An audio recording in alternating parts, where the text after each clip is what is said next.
It's really about stewardship. What are the opportunities that we could take that business and go from good to great? What is the first thing that comes to mind when you think of private equity? It's probably not the word calm, and it's definitely not the word sustainable or stewardship. Well, that's exactly the name of Marty Balkema's company, Calm Capital, because he's not a traditional private equity guy. He holds companies, sometimes he sells them if it's not right. But one of the things that I really loved about Marty was that he talked about how his faith integrates with what he does in buying companies and how he works with founders to continue their legacy, but also how to invest in the people around him and the employees of these companies that he buys. Definitely not a traditional private equity shark like you're normally talking with, and you'll learn a lot from Marty. I'm Mike Sudik, and this is Faith in Tech. Marty, pleasure to have you in the studio. Thanks for coming in. Yeah, great to be here. Thanks for the invite. So you are founder of Calm Capital, which in the name, you guys are calm. You guys are not manic about getting a 5-year return. You're like a lot of other players like in your space. And you were saying a little bit before the interview, we were chatting about just some of the clients you guys are working with and what you hope to accomplish. And it's exciting to see you guys trying to chase those deals to continue visions that founders have. Yeah. So could you tell a little bit about kind of like how does Calm operate? What are you guys doing in terms of the deals you're trying to find? What are you trying to accomplish? Yeah. Thanks. So co-founded Calm Capital with my longtime friend David Horn back in 2020, and so we're in our 6th year here. So we're still going, which is great. So Calm Capital, we look to buy and grow small software businesses, in some cases services businesses as well. Mm-hmm. In most cases, we're doing so from retiring founders, which we've really found that we enjoy that process. Taking somebody who's poured a good portion of their time of their life, usually over decades, into serving clients. In most cases, that's in technology and in software. And trying to figure out what could be next for those businesses. So, like we were saying earlier, they're typically just have great fundamentals, great foundation, loyal customers, ongoing recurring revenue, but there's a lot of untapped about them. We talk about it being good to great, if you will, as far as what are the opportunities that we could take that business and go from good to great. So tell me a little bit about how you arrived at that thesis. So I know your background, and we'll get into a little bit more of just kind of how that intersects with your faith, but how did you get to a point where you're running Calm Capital to know those fundamentals, to know, I guess, the thesis that's a little bit different than traditional PE, which is saying, hey, we have a time frame, we got a 5-year exit, we want to pump this company up to a certain number. How did you arrive at that with you and David, your business partner? Well, you know how it is. It's never a straight road to any of those things, and I don't know as though we it's not like we charted that course. It was a whole lot of having the audacity to say, what if we could, So David is his background is in design and sales and marketing. He had founded several design and marketing firms over his early entrepreneurial endeavors. My background's in software and eventually kind of product management, operations. But the commonality is among a lot of things, one of which is we love to play golf together and with others. But we also are kind of nerd out on all things business. We just love learning all we can. Neither one of us had business degrees. Either one of us had investing or finance degrees.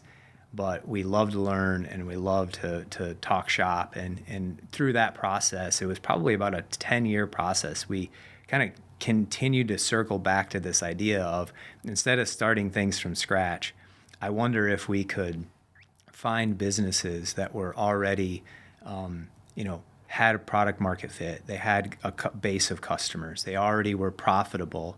Yeah. And then we could figure out how to pour gas on the fire, so to speak, where we could improve operations, we could grow the team, we could increase sales, normal, simple business activities. And then through that process, we realized that these retiring founders was probably our best niche, right? Because those are people that And a lot of times they don't have a good succession plan.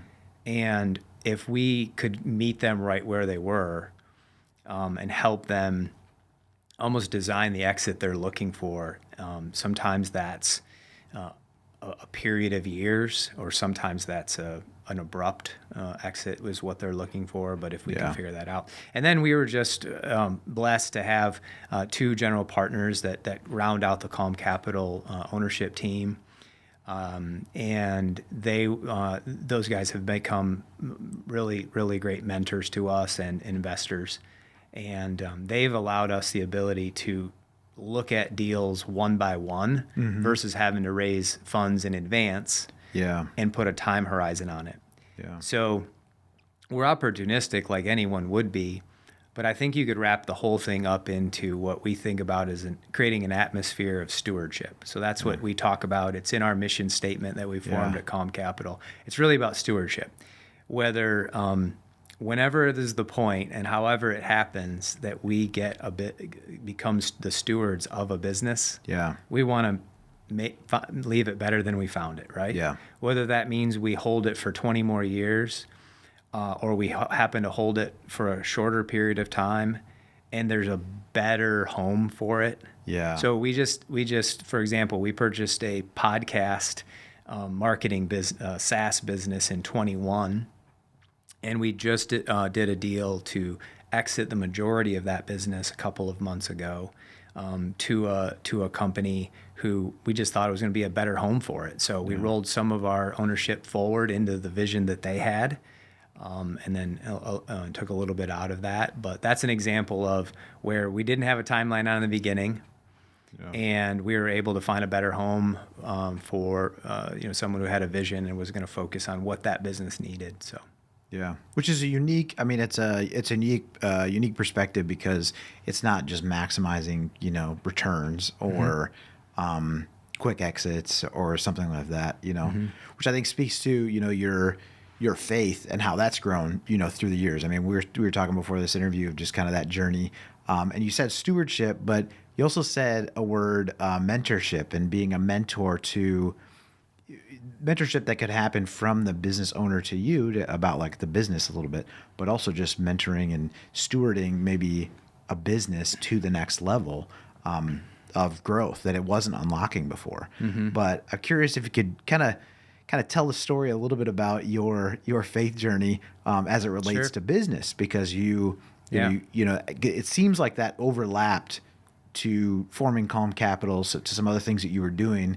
It's a way that the Lord was kind of weaving your story through that. So well, as you know, Mike, as a man of faith, I mean, we just have so much to be grateful for, right? And one of those things in my life that I'm grateful for, of course, my wife of almost 22 years now, my children that keep me focused and give me a lot of reason to finish strong and with faith, but also as my business partner David, right? I mean, him and I have been friends for over 20 years, and I just admire how he's lived his life and commingling, his faith with everything he does, not just business, or he doesn't just leave it in church, so to speak, but it's really all a part of everything. So when we started Calm Capital together, there was definitely more to it than just a business plan, for sure. It was we really wanted to say we've gotten to this point in our careers, but how do we want to see what we do with our time every day as more of a calling than just doing business, if you will, making money.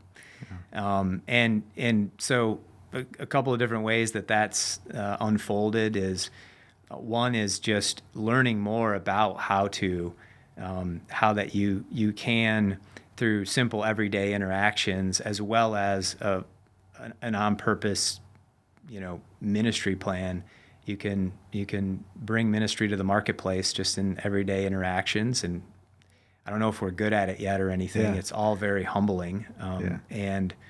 But we've tried to. So that means like we intentionally have spent time with business as a ministry organizations that have that provide us with content and mentorship and perspective, I guess you'd say. Yeah. Because, as business owners or even just anybody trying to do something big in their life, whether they're working at or for a company, you feel alone a lot, right? Yeah. And so I think just starting there and just realizing that we have to care for people, right where we are, and then just trying to figure out, well, how do you do that in daily conversations, like one-on-ones with employees, to the person you're trying to buy a company from. Yeah. And realize that this is more than just transactional, but this is potentially eternal. Yeah. Right.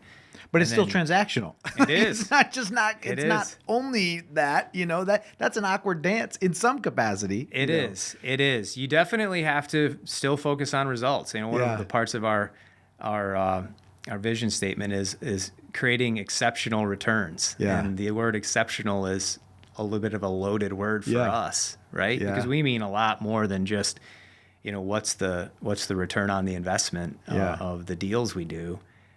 Although that has to be part of it, right? Because we have to keep generating returns and be profitable, or we can't do ministry this way. That's right. And it's funny hearing you talk a little bit about, because it's like, to talk about how you do, business as mission, maybe you might describe it, and how you're running your business, is almost awkward to brag about or to state emphatically, like, this is all the things that we're doing.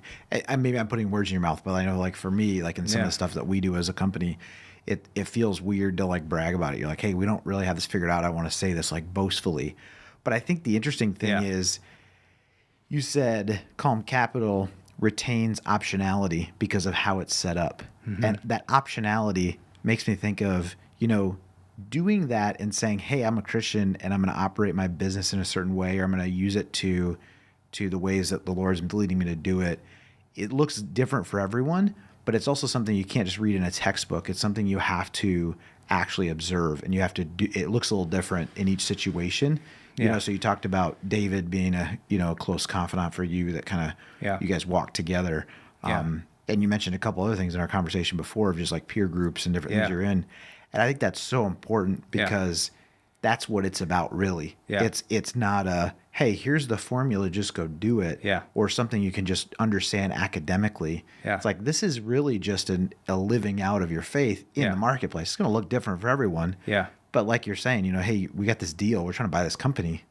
If I have a pure profit motive, I'm going to muscle this guy, and I'm going to try to do the best. It's all my interest. But then you're saying, but at the other end of the spectrum, you're like, I got a sustainable business to run. I can't just give anything away, or I can't, I got to get a deal. So that's a conflict, and that's not something you can just read about in a textbook, Yeah, absolutely. It is.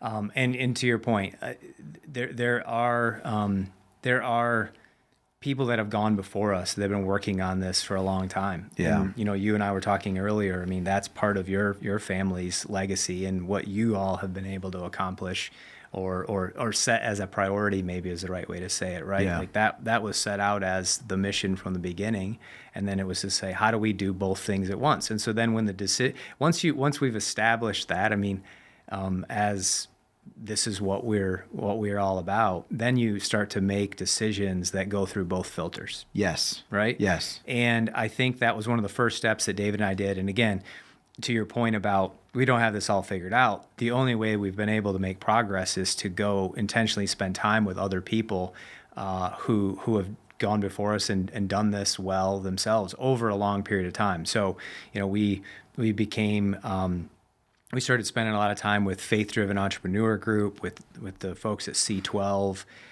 Now, probably heard of Halftime Institute, and they're now part of Faith-Driven Entrepreneur, Faith-Driven Investor, and just spending time around those kind of folks. And then once you start hanging out with those folks, you start meeting all kinds of people you didn't know that were even thinking about these same things, to where on an individual basis, they were wrestling with all of the faith questions, the identity questions. Where does success, how do we define success? So as an individual, these men and women who were business owners were wrestling with those same things. So there's that part of it where we can strengthen and encourage each other. We can learn from each other. Yeah. We can hold each other accountable. You can bring a tough employee decision, for example, or a tough customer decision, or a tough investment decision to a group of people like that you know are like-minded. Yeah. And you can invite them to talk straight to you because they're not inside of your business. Yeah. Right. But they maybe share your faith. They know what the Word of God says about that particular thing. Maybe that you have blind spots, right? Yeah. You have somebody else had an experience that they can help you through that. That's priceless. Yeah. I mean, that's kind of just peer group. But when you add in the faith layer to successful peer groups that maybe aren't faith-based, there's a power in that, right? We can, and so that there's that part of it. There's this individual. I'm going to be stronger if I'm spending time with people who are also,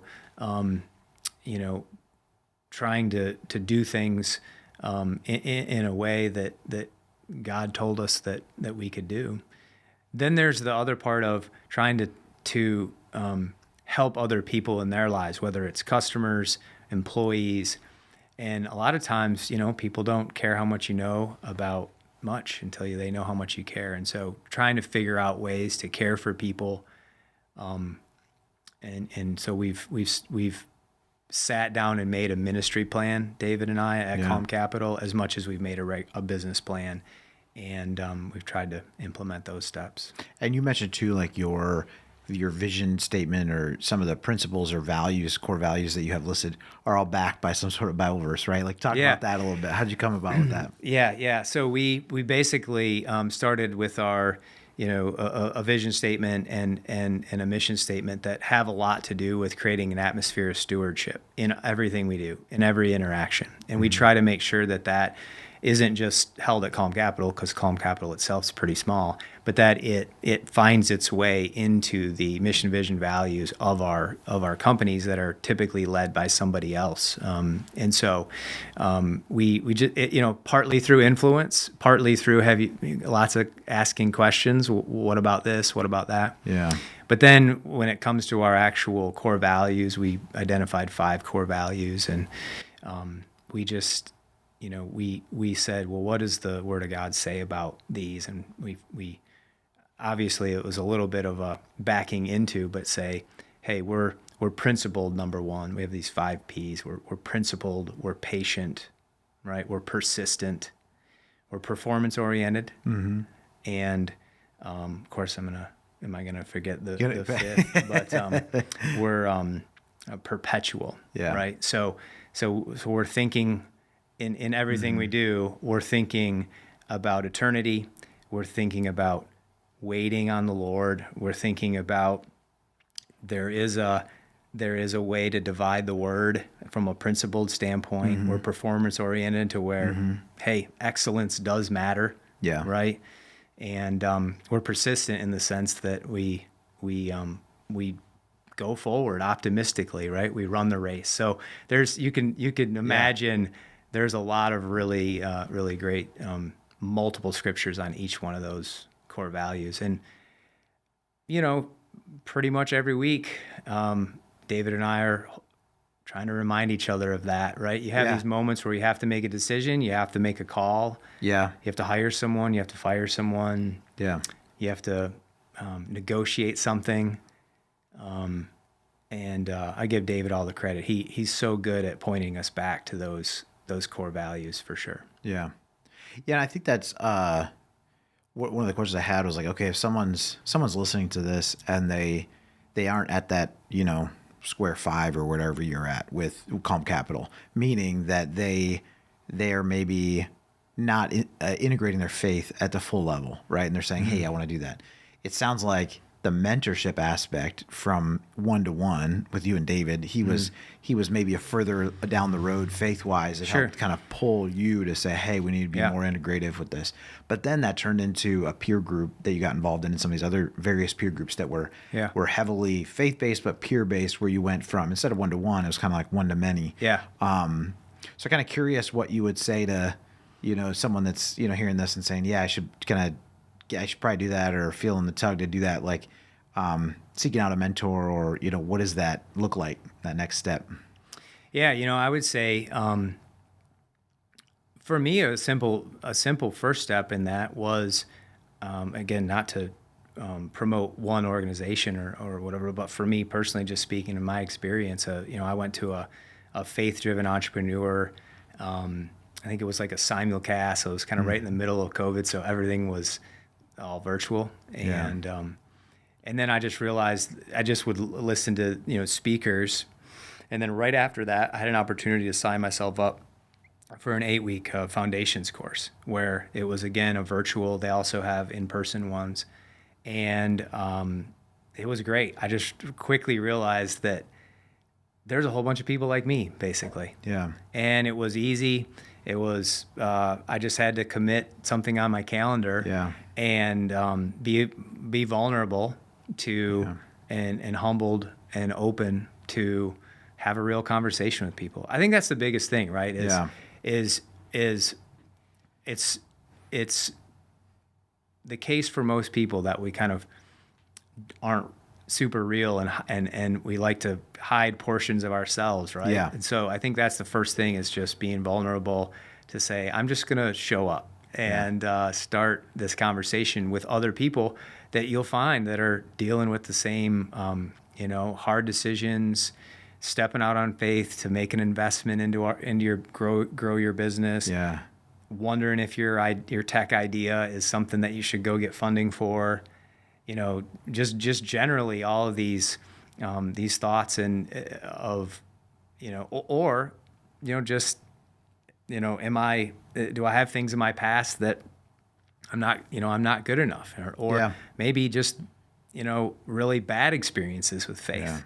Yeah. Maybe you're just curious about what are they even talking about with faith, right? And so I think that it's all so accessible now, I guess, is the answer. Is I'm so thankful that I started taking those steps over the last 5 years and really just made it on the forefront, so that when we're doing our business and our careers, that we're actually hopefully doing good along the way as well. Yeah. So we hear the words, well done, good and faithful servant, right? That's right. Yeah. And also just the relationship side of things too, right? Yeah. The community of, we weren't supposed to do this alone, I think. Yeah. And that's been a hard one for me, to be honest with you, because I'm like to be pretty independent. I also like to have the feeling of control. Like, I think a lot of business owners do. And to realize that we were designed to be dependent, not independent, is probably the biggest benefit of all of this. Yeah. Because you just get, if you're going to grow a business and you're going to keep growing, you just can't control it all. Yeah. You don't have all the answers. Yeah. And so it's if you don't have that solid faith, it's going to be a rough ride. And then it's the part about, sometimes you're going to win and sometimes you're going to lose. Yeah. But does that change, your joy and your peace and your overall feeling of accomplishment? Can't just be by the ups and downs of the business. So yeah, it's a big part of identity. I mean, I think identity is a big aspect of that, because like you were saying, as you unpack either your experience with faith, or what is your source of motivation, or what's fueling your actions? Is it greed? Is it some sort of sense of wanting to make a name for yourself? All these things, which sometimes is deeper than you want to go, right? So you can be challenged by those things, to reveal them and say, oh, I'm operating out of that, instead of our selfish ambition or, something of that nature. And then saying, hey, that needs to not be a source of my identity or my motivation. And that's huge. That's something you tease out only in a peer group where you can be vulnerable and you can kind of share some different things. But I think that's a big aspect of it. But it's the like type A, wanting to make the call, all of these things that make a good entrepreneur are come up against the vulnerability and peer group aspect, but also the submission to the Lord, right? And what his plans are, right? Like that's, and the stewardship, right? That it's about stewardship. It's not about your making a name for yourself type of thing. Yeah. And I think then, and all of that is just around kind of the individual journey and the aspects of the peer group. But then, so that's helping us as individuals with our faith and strengthening our faith. Entrepreneurship certainly gives us a whole bunch of opportunities that maybe we wouldn't have if we weren't in that career. But then there's a whole other aspect, which is the opportunity to, tell the world about Jesus and tell the world about the good news of the gospel. And I think that part of that's, through if we can have business success and earn way more than we really need, there's certainly a lot of opportunities to do neat things, whether it is through funding those things as individuals or corporately, or it's pouring back resources into the company that we have, or outreach through other ministries, and then kind of rope holding where there's somebody else's calling who it is to go do the ministry. So I think just the opportunity we have to create abundance, and the more time you get around others that are mixing their faith and tech or faith in business, it just opens up a whole new world of folks that are applying that. There's so many more examples than I ever realized that we can follow in their footsteps. But a lot of times it's just the normal everyday thing, right? You're just encouraging someone, and then there's an opportunity to have a conversation, or one of the things that we've done that we were encouraged by some of our mentors was to provide corporate chaplaincy, for example. I didn't know a lot about that, didn't know how pretty straightforward and accessible it was. We did a bunch of research, tried to figure that out. And it's pretty great, some of the stories that that have come from that, and it's just little simple things. So that's what we've seen, is just try to be intentional and add a little bit more each year. Of investments that we're making, and that's really cool. Yep. Yeah. Well, thanks for sharing, Marty. I appreciate it. Yeah. I mean, I hope it was helpful for people, because I think that all those things are such practical pieces of advice and practical things they can get involved in that can really make a big difference. It might not be, big difference right the next day, but it's a slow change. I think it can transform a business, can transform employees, and then communities, which I think is, I know that's what it's about. Yeah. So yeah, it's great. Cool. I enjoy conversation. I always like catching up with you, and I appreciate the time. Thanks, Marty. Yeah, thanks.